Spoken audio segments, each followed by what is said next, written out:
സത്യം പറയുന്നവരെ പാർട്ടി എപ്പോഴായാലും പിന്തള്ളും.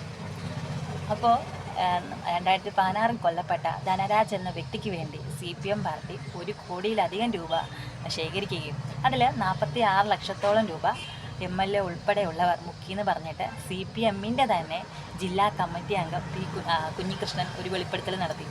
അപ്പോൾ ഇതിനെതിരെ ശക്തമായിട്ടുള്ള നിലപാടുകൾ CPM പാർട്ടി അറിയിച്ചിട്ടുണ്ട്. അവർ പറഞ്ഞു വെച്ചാൽ ഇത് തെറ്റായിട്ടുള്ള ആരോപണമാണ്. അതുകൊണ്ട് തന്നെ കുഞ്ഞികൃഷ്ണനെതിരെ ശക്തമായിട്ടുള്ള അച്ചടക്ക നടപടികൾ ഉണ്ടാകുമെന്നാണ്.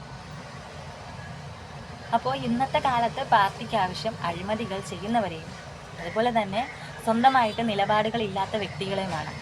ഇല്ലെങ്കിൽ ഞാനൊരു ചോദ്യം ചോദിക്കട്ടെ, എങ്ങനെയാണ് രാഷ്ട്രീയം മാത്രം മുന്നിൽ കണ്ട് ജനസേവനം തൊഴിലായി കണ്ട് ഇറങ്ങുന്ന ഒരു വ്യക്തിക്ക് വളരെ ചെറിയ നാളുകൾക്കുള്ളിൽ ഒരു ശതകോടീശ്വരനാകാൻ സാധിക്കുന്നത്?